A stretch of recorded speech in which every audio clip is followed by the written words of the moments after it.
여보, 아버지가 심근경색으로 쓰러지셨어요. 지금 중환자실이에요. 빨리 병원으로 와주세요. 에이, 과로했나 보네. 우리 유럽 패키지 다 예약했는데 어쩌라고? 너가 알아서 하면 되잖아. 6년 동안 시댁 눈치만 보며 살았지만 이 순간만큼은 달라질 거라 믿었습니다. 하지만 그들은 이미 공항 라운지에서 샴페인을 마시고 있었죠. 아버지 장례식에 시댁 식구 단 한 명도 오지 않았습니다. 그런데 장례 직후 찾아온 변호사가 전한 충격적인 진실. 평범하던 아버지가 알고 보니 강남 일대 건물주였고 시어머니가 15년간 운영해온 건물이 모두 유나 아버지 소유였다면 어떻게 될까요? 시청 전에 구독과 좋아요 꼭 부탁드립니다. 영상 제작에 큰 힘이 됩니다. 여보, 아버지가 쓰러지셨어요. 빨리 병원 와주세요. 유나는 떨리는 손으로 남편 준혁에게 전화를 걸었습니다. 심장이 터질 것 같았어요. 아버지가 회사 회의 중 갑자기 쓰러지셨다는 연락을 받고 택시를 타고 병원으로 달려오는 길이었죠. 아, 그래. 근데 나 지금 공항인데. 어머니랑 통화해봐. 준혁의 목소리는 놀랍도록 차분했습니다. 배경으로 공항 안내 방송 소리가 들렸어요. 유나는 다시 시어머니 최 여사에게 전화를 걸었습니다. 어머니, 저희 아버지가 심근경색으로 쓰러지셨어요. 지금 중환자실이에요. 빨리 와주세요. 에이, 과로했나 보네. 우리 유럽 패키지 다 예약했는데 어쩌라고? 너가 알아서 하면 되잖아. 우리 2주 일정이야. 시어머니의 말에 귀를 의심했습니다. 유나는 목소리를 높였어요. 어머니, 지금 농담하시는 거예요? 아버지가 중환자실에 계신다고요. 농담 아니야. 우리 작년부터 계획한 거라고. 비행기 표도 환불 안 돼.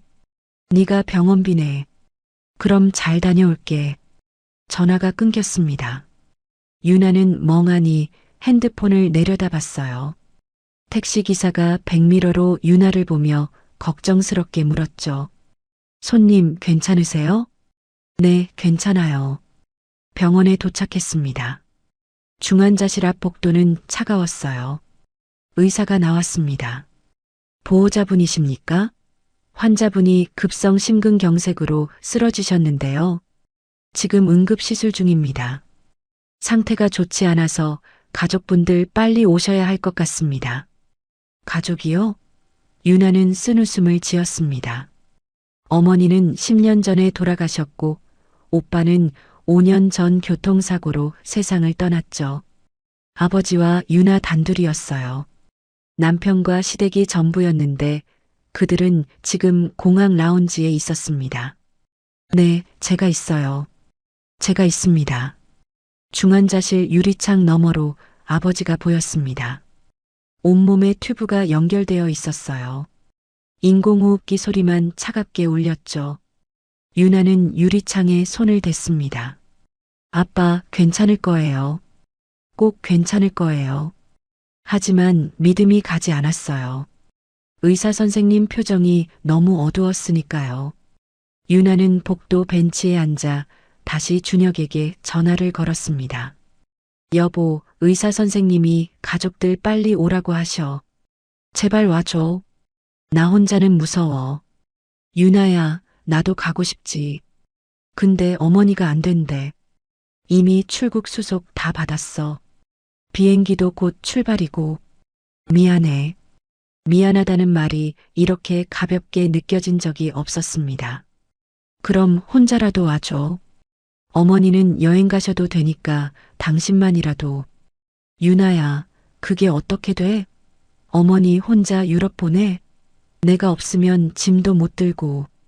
장인어른 좀 버텨봐. 우리 2주 후에 바로 갈게.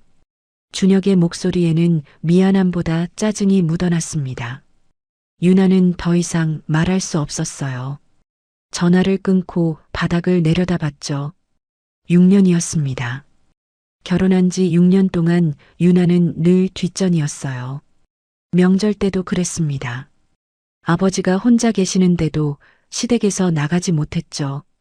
시어머니가 허락하지 않았으니까요. 며느리가 시집 식구들 놔두고 친정 가는 게 어디 있어? 내 아버지는 혼자 사는 게 익숙하실 거야. 우리는 대가족이잖아. 그 말을 들을 때마다 고개를 숙였던 유나였습니다. 아버지는 늘 이해해 주셨어요. 괜찮아, 유나야.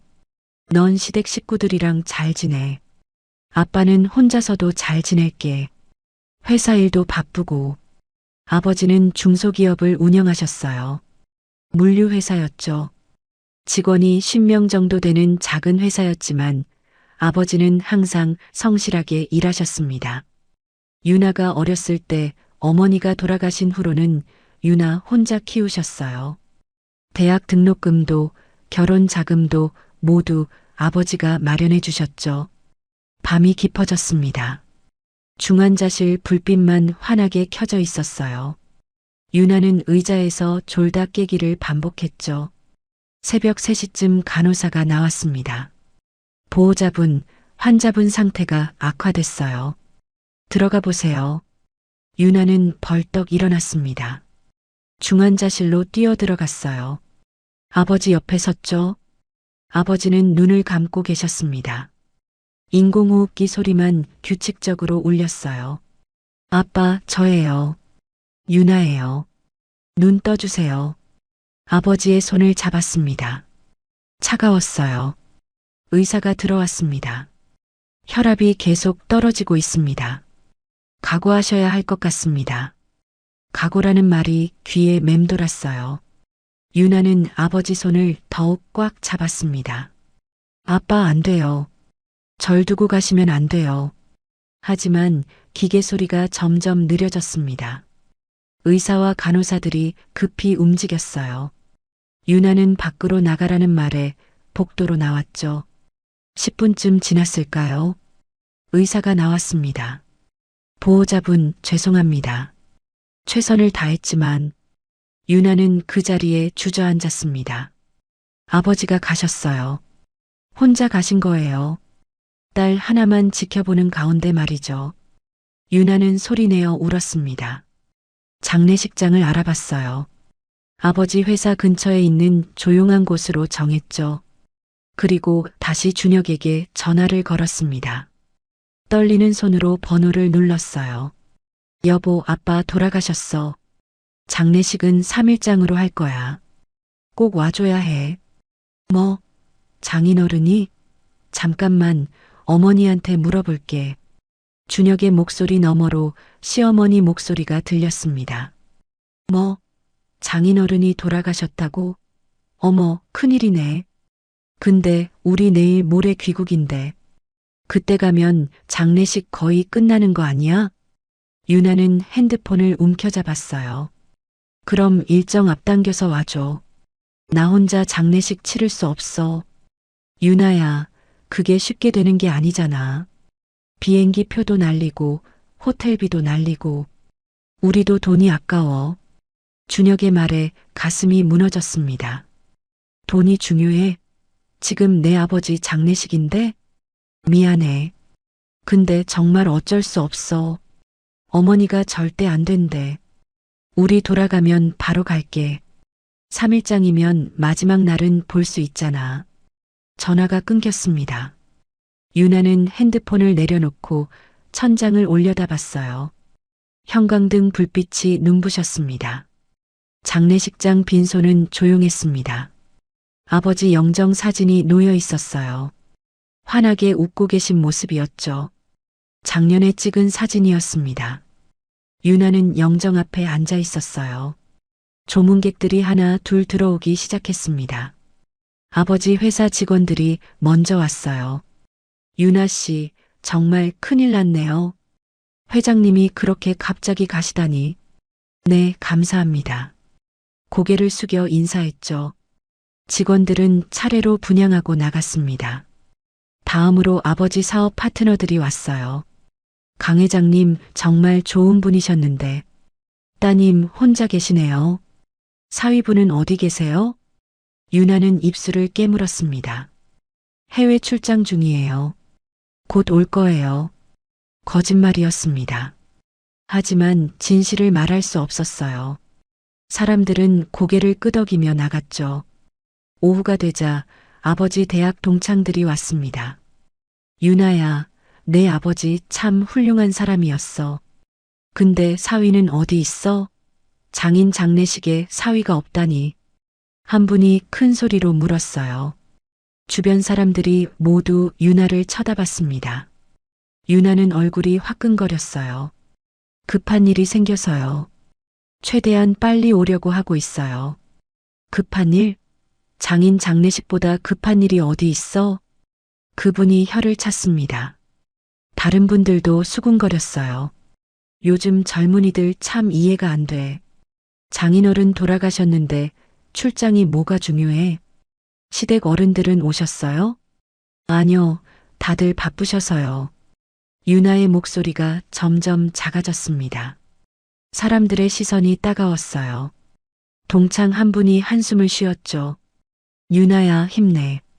아버지는 너가 잘 살길 바라셨을 거야. 감사합니다. 밤이 되었습니다. 조문객들이 모두 돌아간 후 빈소에는 유나 혼자 남았어요. 장례식장 직원이 물었습니다. 오늘 밤 지키실 분 계세요? 저 혼자 있을게요. 혼자요? 가족분들은요? 없어요.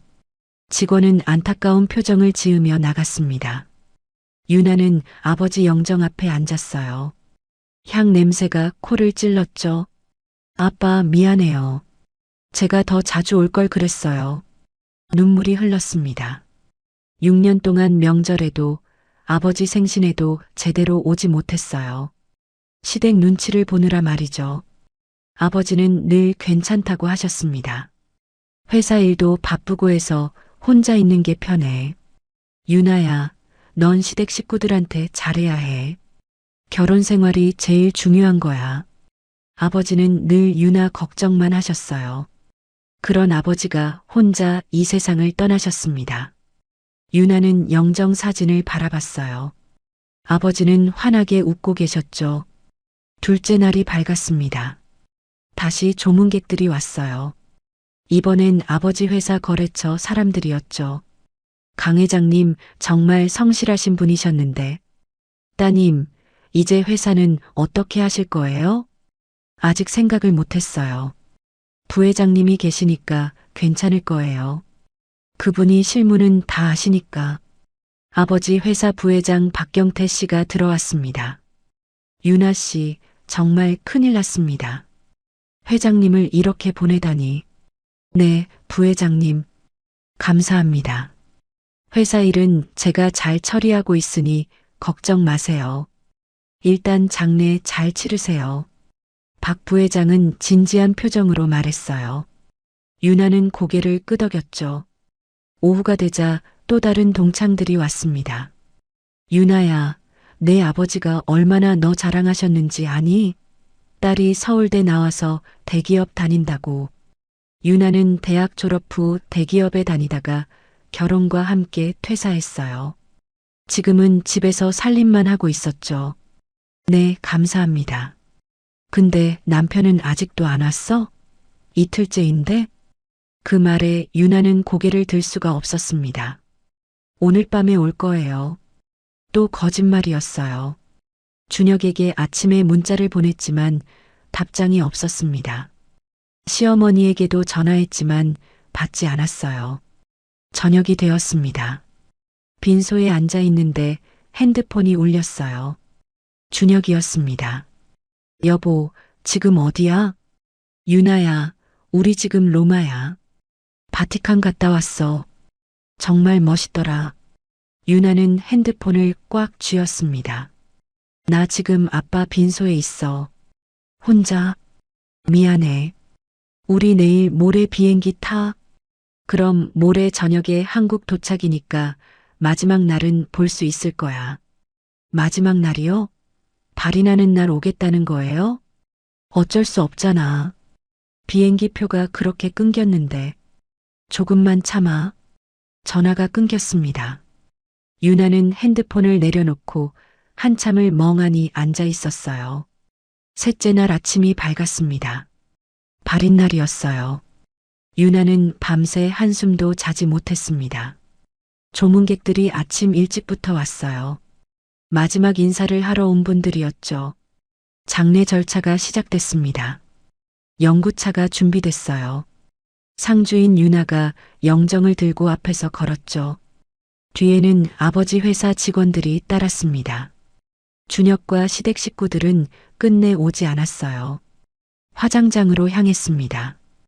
영구차 안에서 유나는 창밖을 바라봤어요. 하늘이 맑았습니다. 아버지가 좋아하시던 날씨였죠. 화장이 끝났습니다. 유나는 아버지 유골함을 받았어요. 작은 함이었습니다. 이렇게 작은 함 안에 아버지의 모든 게 담겨 있었죠. 납골 땅으로 향했습니다. 아버지를 모실 곳이었어요. 조용한 곳이었죠. 아버지가 생전에 준비해 두신 곳이었습니다. 유골함을 안치하고 나서야 모든 게 끝났어요. 유나는 집으로 돌아왔습니다. 시댁과 함께 사는 집이었어요. 집은 비어 있었죠. 시어머니와 준혁은 아직 비행기를 타지 않았을 시간이었습니다. 유나는 소파에 앉았어요. 온몸에 힘이 풀렸죠. 핸드폰이 울렸습니다. 준혁이었어요. 유나야, 우리 지금 공항이야. 곧 비행기 타. 장례 잘 치렀어? 네, 다 끝났어요. 그래, 수고했어. 우리 내일 아침에 도착할 거야. 그럼 이따 봐. 전화가 끊겼습니다. 유나는 핸드폰을 내려놓고 천장을 올려다봤어요. 눈물이 흘렀습니다. 다음 날 아침이었습니다. 현관문이 열렸어요. 시어머니와 준혁이 여행 가방을 끌고 들어왔죠. 어머, 유나야, 많이 힘들었지? 시어머니의 목소리는 여전히 가벼웠습니다. 마치 주말 여행 다녀온 것처럼요. 유나는 거실 소파에 앉아 있었어요. 들어오세요. 시어머니는 가방에서 뭔가를 꺼냈습니다. 자, 이거 면세점에서 산 건데 네 거야. 장례식 못 가서 미안한 마음에. 명품 가방이었어요. 유나는 그걸 받지 않았습니다.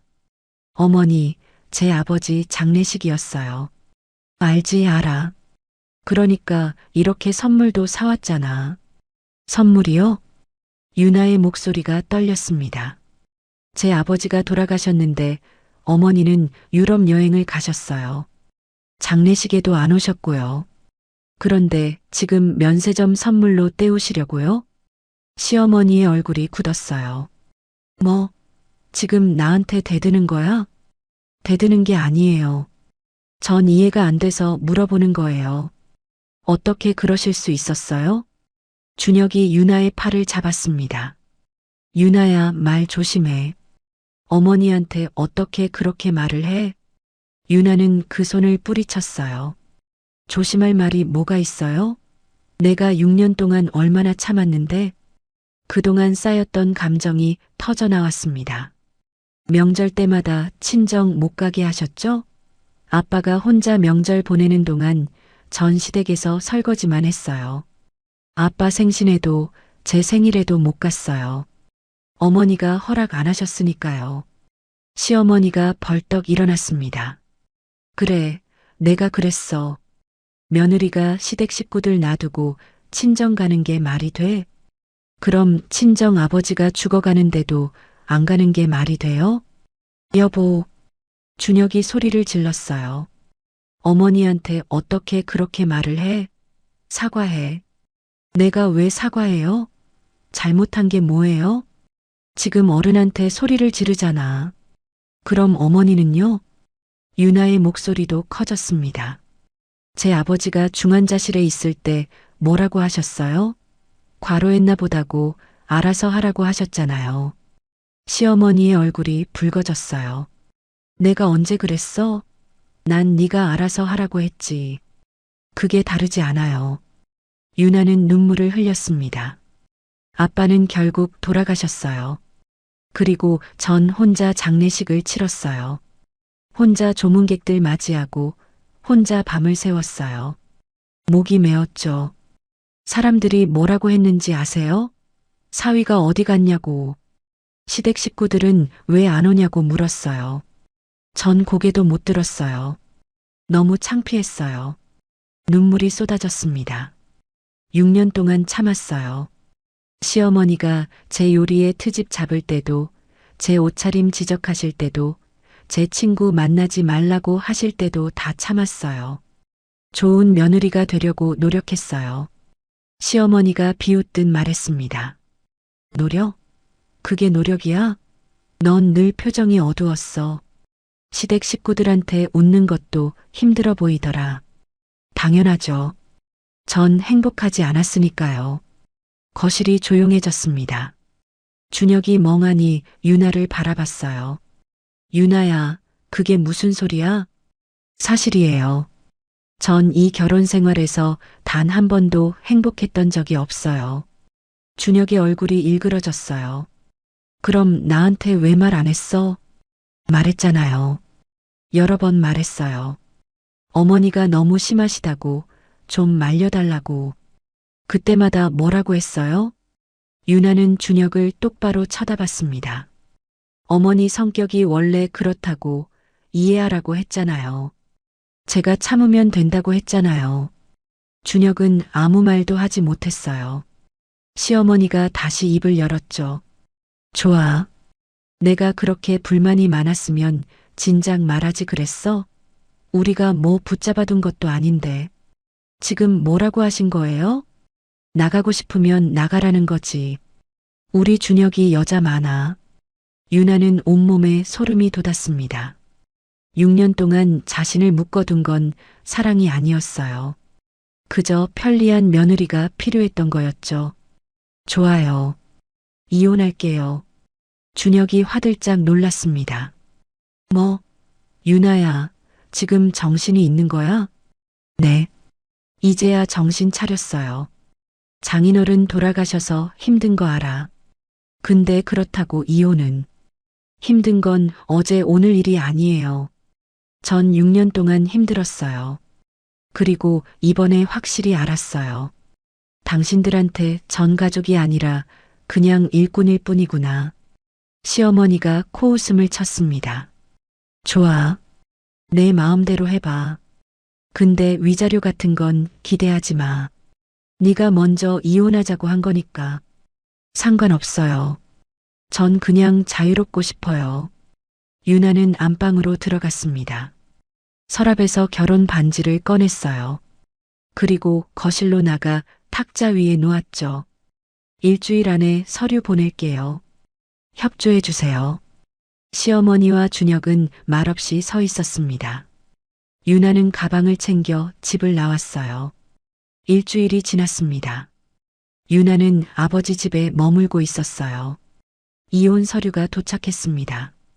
준혁은 아무런 연락도 없이 서명해서 보냈더군요. 변호사 사무실에 갔습니다. 이혼 서류에 최종 서명을 했어요. 축하드립니다. 이제 자유의 몸이시네요. 변호사의 말에 유나는 쓸쓸하게 웃었습니다. 사무실을 나와 거리를 걸었어요. 사람들이 웃으며 지나갔죠. 집으로 돌아왔습니다. 아버지 집은 조용했어요. 아버지 방 앞에 섰습니다. 문을 여는데 손이 떨렸어요. 방 안은 그대로였죠. 서랍을 열었습니다. 낡은 수첩이 나왔어요.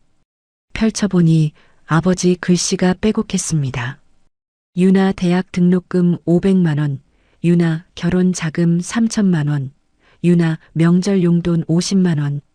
아버지가 유나에게 준 돈을 하나하나 적어두셨더군요.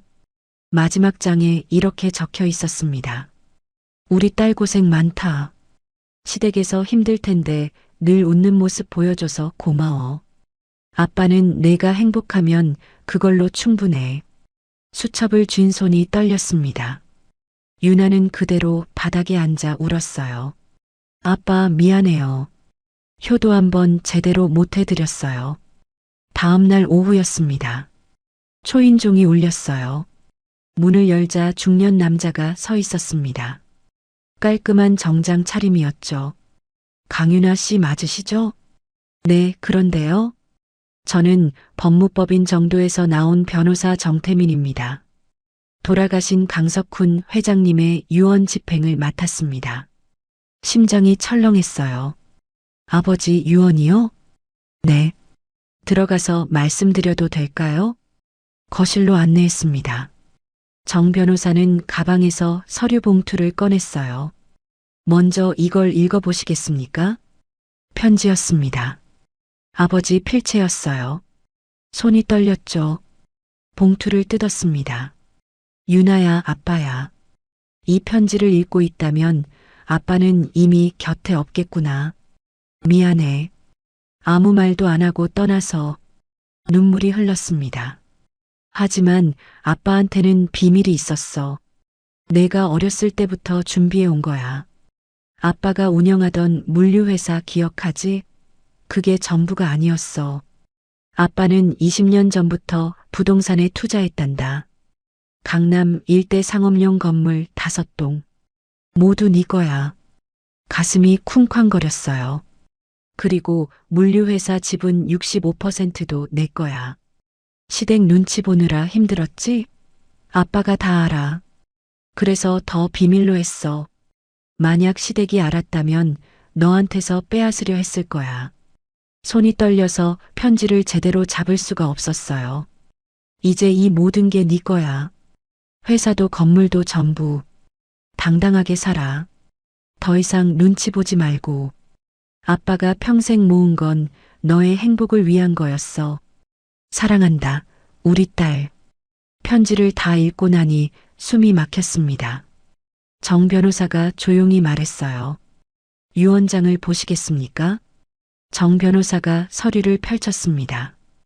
유나는 떨리는 손으로 서류를 받아들었어요. 고인께서는 강남 일대 상업용 건물 5동을 보유하고 계셨습니다. 모두 따님께 상속하신다는 유언을 남기셨어요. 5동이요? 네. 그리고 이것도 보셔야 할 것 같습니다. 또 다른 서류였어요. 부동산 등기부등본이었죠. 청담동 상가 건물, 압구정동 오피스텔, 논현동 복합상가, 역삼동 업무용 빌딩, 그리고 신사동 패션 빌딩입니다. 얼마짜리인데요? 감정가로 총 1,200억 원입니다. 유나는 눈을 감았습니다. 믿기지 않았어요. 그리고 주식회사 강성물류의 발행 주식 65%를 보유하고 계셨습니다. 이것도 전부 따님께 상속하셨고요. 회사 규모가 어느 정도인가요? 작년 기준 매출액이 350억 원입니다. 직원은 200명 정도 되고요. 유나는 소파에 기댔습니다. 아버지가 이런 걸 준비하고 계셨다니. 지금 어떻게 해야 하나요? 상속 등기를 진행하셔야 합니다. 상속세는 제가 세무사와 함께 처리해 드릴게요. 그리고 이번 주 금요일에 건물 세입자 간담회가 있습니다. 간담회요? 네. 고인께서는 매년 세입자들과 간담회를 하셨어요. 이번에는 새로운 건물주로서 따님께서 참석하셔야 할 것 같습니다. 며칠 후 금요일이 되었습니다. 유나는 신사동 패션 빌딩으로 향했어요. 10층짜리 건물이었죠. 1층부터 5층까지는 상가, 6층부터 10층까지는 사무실이었습니다. 로비로 들어갔어요. 깔끔한 대리석 바닥이었습니다. 안내데스크 직원이 인사했죠. 안녕하세요. 어디 찾으십니까? 저는 강윤아입니다.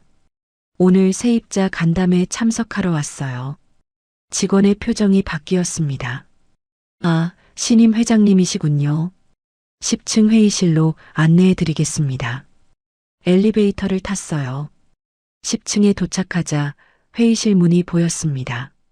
정 변호사가 나와서 맞아주었죠. 회장님, 이쪽입니다. 세입자분들이 모두 대기 중이세요.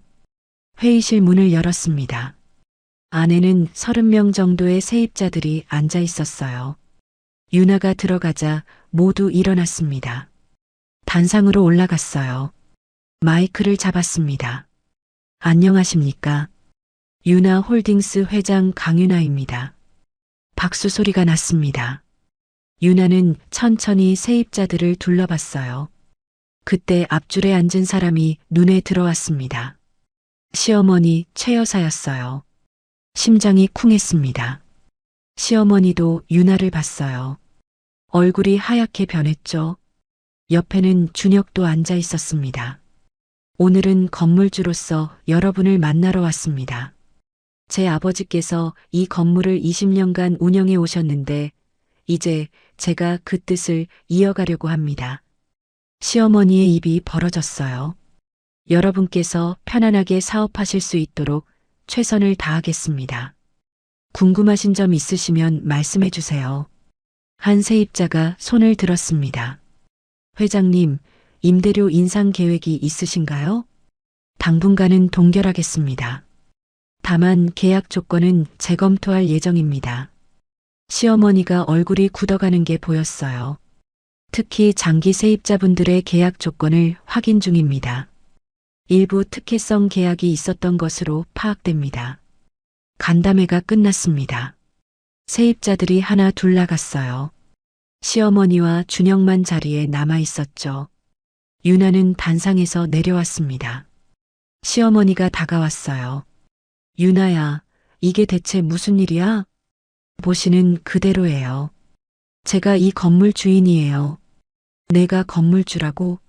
장인어른이 물류회사 하시는 줄 알았는데 물류회사도 하셨죠. 하지만 부동산 투자도 하셨어요. 20년 동안요. 시어머니는 말을 잃었습니다.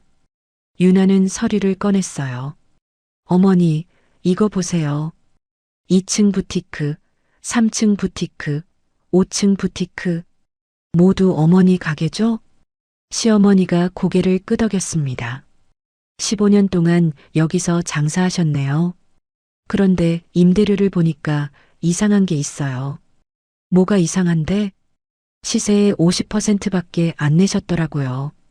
15년 동안요. 시어머니의 얼굴이 굳었어요. 그건 장인어른이 사돈 사이라고 배려해 주신 거야.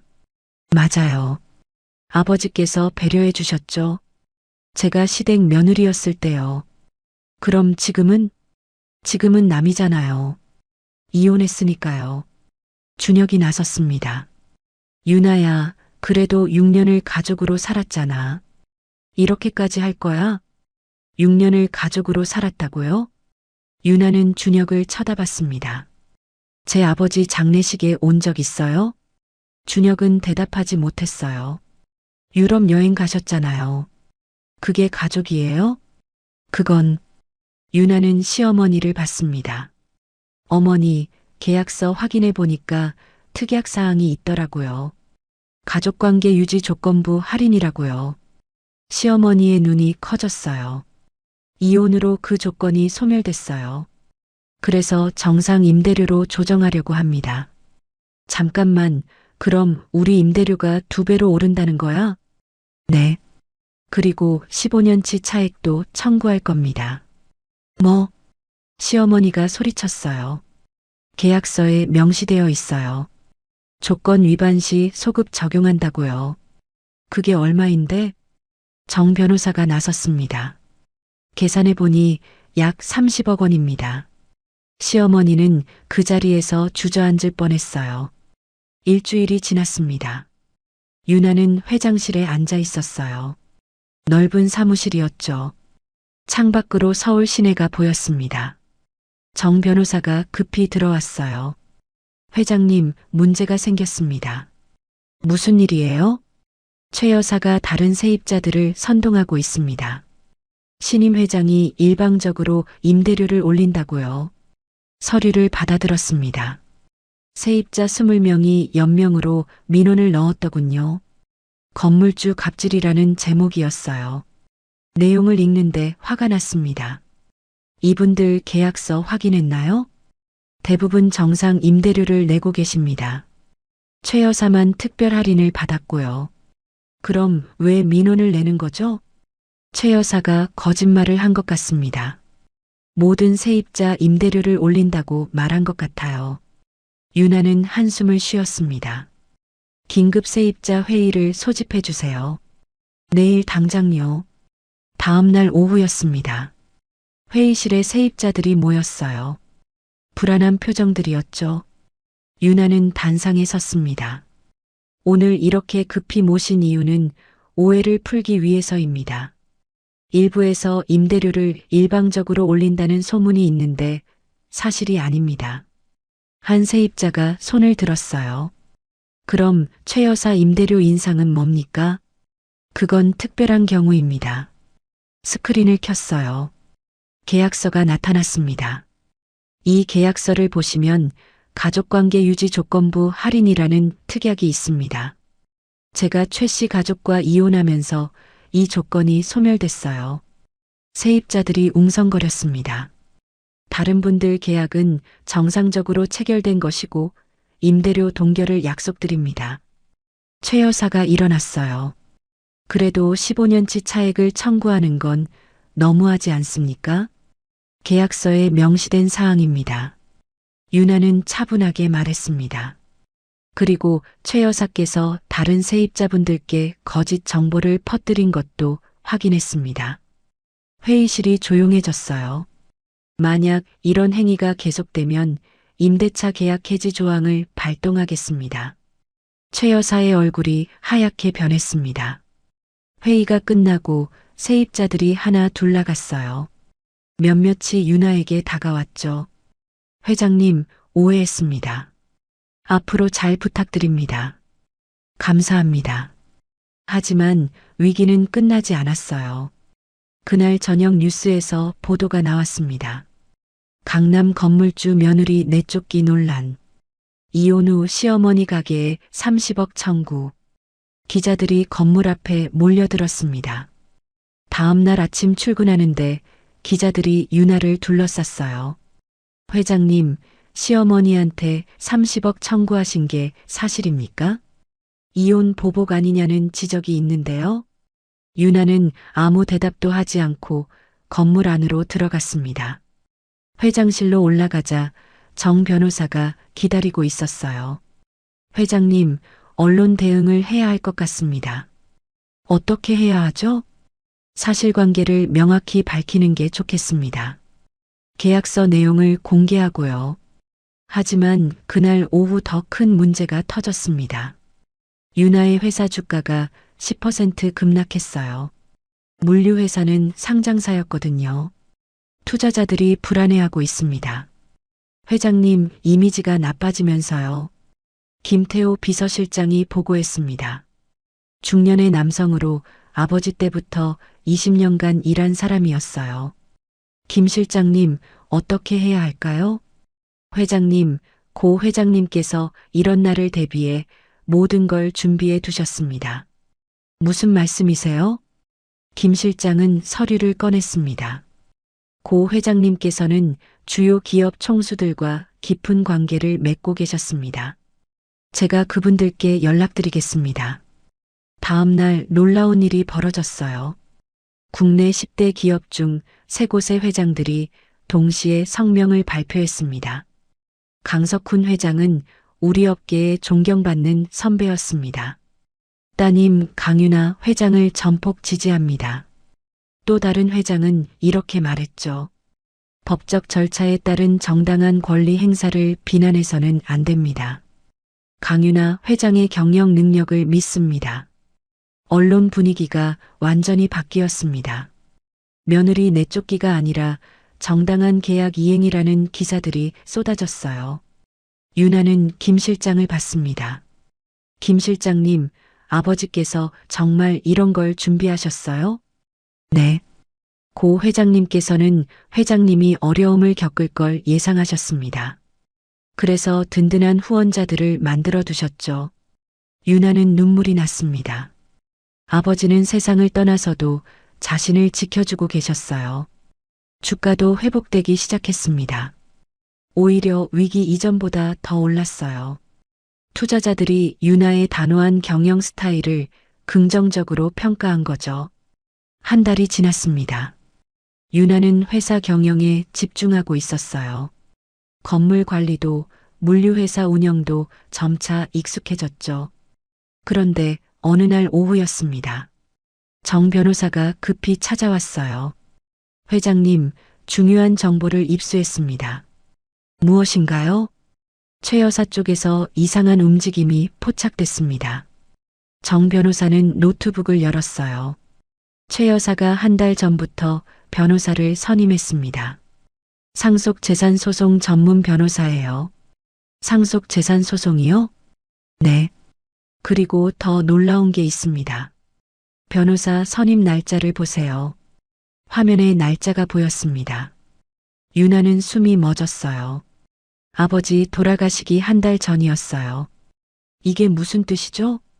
최 여사가 장인어른 사망을 예상하고 미리 준비했다는 겁니다. 정 변호사는 다른 서류를 펼쳤습니다. 그리고 이건 변호사 사무실에서 유출된 상담 기록입니다. 최 여사가 며느리 자격으로 상속재산 일부를 청구할 수 있는지 문의했어요. 유나는 서류를 읽었습니다. 손이 떨렸어요. 6년간 시부모를 모셨으니 기여분을 인정받아야 한다는 내용이었죠. 그리고 이것도 보세요. 또 다른 서류였습니다. 유럽 여행 예약 날짜입니다. 장인어른 사망 2주 전에 예약했어요. 유나는 의자에 앉았습니다. 모든 게 계획된 일이었어요. 최 여사는 아버님 건강이 안 좋다는 걸 알고 있었던 것 같습니다. 그래서 미리 변호사를 선임하고 장례식도 피할 계획을 세운 거죠. 왜 장례식을 피한 거죠? 감정 개입을 최소화하기 위해서입니다.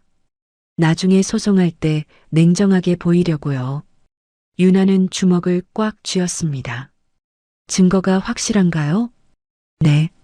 변호사 상담 기록, 여행 예약 내역 모두 확보했습니다. 그리고 더 있습니다. 정 변호사는 계속 말했어요. 최 여사가 15년간 할인받은 임대료, 그 돈으로 뭘 했는지 추적했습니다. 결과가 어떻게 나왔어요? 부티크 확장 자금으로 사용했습니다. 2층 가게로 시작해서 3층, 5층까지 늘린 거죠. 모두 아버님 건물에서요. 유나는 쓴웃음을 지었습니다. 그러니까 아버지 돈으로 사업을 키운 거네요. 맞습니다. 그리고 이 사실을 숨기기 위해 회계 장부도 조작했습니다. 회계 조작이요? 네. 실제 임대료보다 더 많이 낸 것처럼 장부를 꾸몄어요.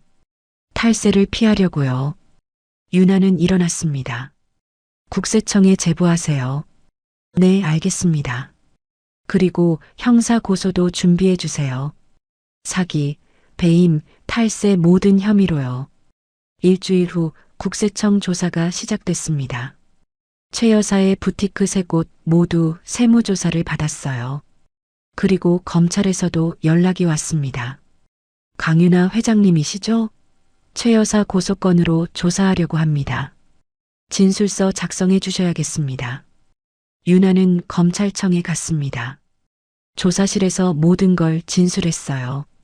고소인께서는 피고소인 최 여사가 계획적으로 범행을 저질렀다고 주장하시는 거죠?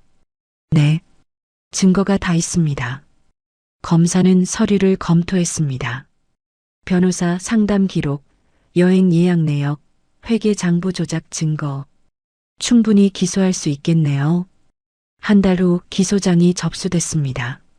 최 여사는 사기, 배임, 조세 포탈 혐의로 기소됐어요. 뉴스에서도 보도됐습니다. 강남 부티크 운영자 최모 씨, 전 며느리 아버지 재산 노리고 계획적 범행. 최 여사의 얼굴이 모자이크 처리되어 화면에 나왔어요. 유나는 뉴스를 끄고 창밖을 바라봤습니다. 재판날이 다가왔습니다. 유나는 아침 일찍 법원으로 향했어요. 정 변호사가 함께였죠. 회장님, 긴장되시죠? 아니요. 오히려 후련해요. 법원 앞에 도착했습니다. 기자들이 몰려 있었어요. 유나는 담담하게 걸어 들어갔죠. 법정 안으로 들어갔습니다. 방청석에는 여러 사람들이 앉아 있었어요. 최 여사가 피고인석에 앉아 있었습니다. 준혁도 함께 왔더군요. 모두 일어나세요. 판사님이 입장하셨습니다. 피고인 최 여사에 대한 사기 등 사건을 시작하겠습니다. 검사가 일어났어요. 피고인은 전 며느리 아버지의 사망을 예상하고 계획적으로 범행을 저질렀습니다. 먼저 변호사 상담 기록을 제출하겠습니다. 스크린에 서류가 나타났습니다. 피고인은 피해자 생전에 이미 상속재산 소송을 준비하고 있었습니다. 며느리 자격으로 기여분을 청구하려고 했죠. 최 여사의 변호사가 일어났어요. 그건 단순한 법률 상담이었습니다. 실제로 소송을 제기한 적은 없습니다. 제기할 기회가 없었던 겁니다. 며느리가 먼저 이혼했으니까요. 검사가 반박했습니다. 그리고 여행 예약 내역을 보시죠. 피해자 사망 2주 전에 예약했습니다. 장례식 날짜와 정확히 겹치게요. 우연입니다. 우연이라고요? 그럼 왜 며느리가 장례식 참석을 간곡히 부탁했는데도 거절했습니까? 최 여사는 대답하지 못했습니다. 그리고 회계 조작 증거입니다. 검사는 장부를 제출했어요. 피고인은 15년간 임대료를 시세의 50%만 냈습니다. 하지만 장부에는 정상 임대료를 낸 것처럼 기록했죠. 탈세를 위해서입니다. 판사님이 최 여사를 보셨습니다. 피고인 할 말 있습니까? 최 여사가 일어났어요.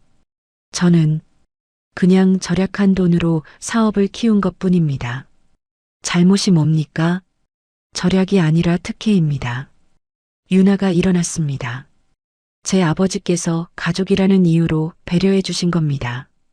그런데 어머니는 그 돈으로 사업을 키우고 제 아버지 사망까지 계획하고 장례식도 거부하셨어요. 목소리가 떨렸지만 또렷했습니다. 그게 가족이 할 짓입니까? 최 여사는 고개를 떨궜어요. 재판은 석 시간 동안 계속됐습니다. 증거가 하나씩 제시될 때마다 최 여사는 할 말을 잃었죠. 그럼 선고하겠습니다. 판사님이 서류를 보셨어요. 피고인 최 여사는 사기죄로 징역 2년, 조세포탈죄로 벌금 5억 원을 선고합니다. 최 여사의 얼굴이 하얗게 변했어요. 다음 주 민사재판에서 손해배상 액수가 확정될 것입니다. 법정을 나왔습니다. 기자들이 몰려들었어요. 회장님, 시어머니한테 징역형이 선고됐는데 기분이 어떠세요? 유나는 잠시 멈춰섰습니다. 법이 정의를 실현했다고 생각합니다. 복수 아니냐는 지적도 있는데요. 복수가 아닙니다. 정당한 권리 행사입니다. 그리고 걸어갔습니다. 정 변호사가 따라왔어요. 회장님, 정말 멋지셨습니다. 일주일 후 민사재판이 열렸습니다. 이번에는 손해배상 금액을 정하는 자리였어요. 원고 측 주장을 들어보겠습니다. 정 변호사가 일어났습니다. 피고인은 15년간 임대료 할인으로 30억 원의 이득을 받습니다. 이를 반환해야 합니다. 그리고 계획적 사기 행위로 인한 정신적 피해 보상금 20억 원을 청구합니다. 총 50억 원이네요? 네, 맞습니다. 피고 측 변호인, 반론 있습니까? 최 여사 변호사가 일어났습니다. 50억은 과도합니다. 피고인에게는 지불 능력이 없습니다. 지불 능력은 판결과 무관합니다. 판사님이 말씀하셨어요. 원고의 손해액 산정이 합리적이라고 판단됩니다. 피고는 원고에게 50억 원을 배상하라. 망치 소리가 울렸습니다. 최 여사는 의자에 주저앉았어요. 재판이 끝나고 유나는 김태호 실장을 불렀습니다. 김 실장, 내 건물에서 시댁 전부 쫓아내요. 세 곳 모두요? 네. 법적으로 가능한 모든 방법으로요. 알겠습니다. 김 실장은 바로 움직였습니다. 계약 해지 통보서가 발송됐어요. 최 여사의 부티크 세 곳 모두예요. 임대차 계약 특약 위반으로 계약을 해지합니다. 한 달 내로 퇴거하시기 바랍니다. 최 여사에게서 전화가 왔습니다.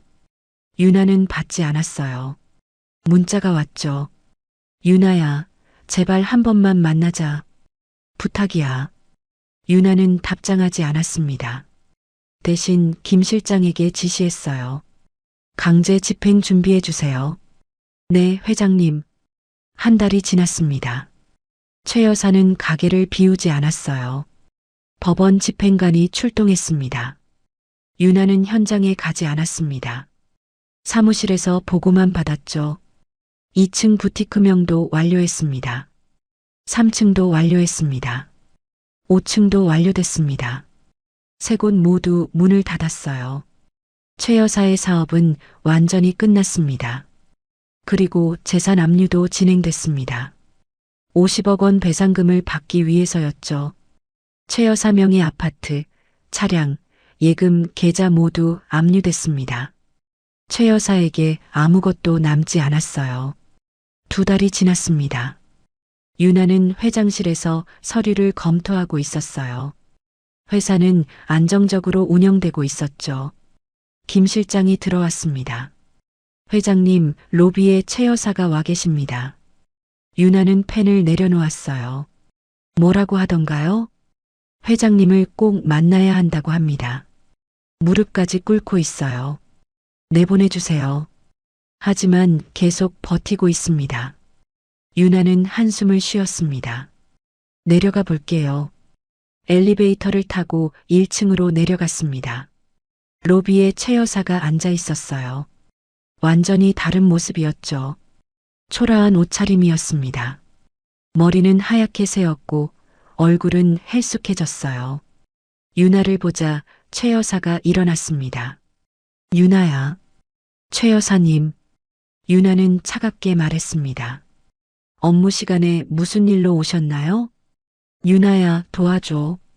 나 이제 정말 끝이야. 최 여사의 목소리가 떨렸어요. 집도 없어. 가게도 없어.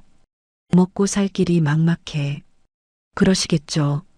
제발 배상금만이라도 줄여줘. 50억은 너무 많아. 평생 갚아도 못 갚아. 법원에서 정한 금액이에요. 제가 어떻게 할 수 없어요. 분할로라도 해줘. 응? 한 번만 봐줘. 안 돼요.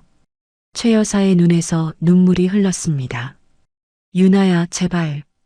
우린 6년 동안 가족이었잖아. 그때 정 하나도 없어? 가족이었나요? 유나의 목소리가 더 차가워졌습니다. 제 아버지가 쓰러졌을 때 가족이셨나요? 중환자실에 계실 때는요? 돌아가셨을 때는요? 그건 내가 잘못했어. 인정해. 너무 늦었어요. 최 여사가 무릎을 꿇었습니다. 로비에 있던 사람들이 쳐다봤어요. 제발 나 이제 정말 끝이야. 살 곳도 없어. 친척들도 다 등을 돌렸어. 일어나세요. 한 번만, 딱 한 번만 기회를 줘. 유나는 고개를 저었습니다. 어머니, 아버지께서 15년간 베푼 혜택은 기억 안 나세요? 최 여사는 대답하지 못했어요. 매달 수천만 원씩 아끼셨잖아요. 그 돈으로 사업 확장하셨고요. 그런데 아버지 장례식엔 오지 않으셨어요. 유나는 계속 말했습니다. 아버지 돌아가시기 전부터 변호사 선임하셨죠? 상속 재산 가로채려고요. 그게 가족이에요? 아니야. 난 그냥. 최 여사가 말끝을 흐렸습니다. 유나는 경비에게 손짓했어요. 이분 나가시게 해주세요. 그리고 다시는 출입 금지시켜주세요. 네, 회장님. 경비가 최 여사를 부축했습니다. 최 여사가 소리쳤어요. 유나야, 넌 정말 냉정해. 인정머리도 없어. 유나는 돌아서서 엘리베이터로 향했습니다. 후회할 거야. 넌 평생 이 죄책감을 안고 살 거야. 최 여사의 목소리가 점점 멀어졌어요. 유나는 엘리베이터 문이 닫힐 때까지 무표정했습니다.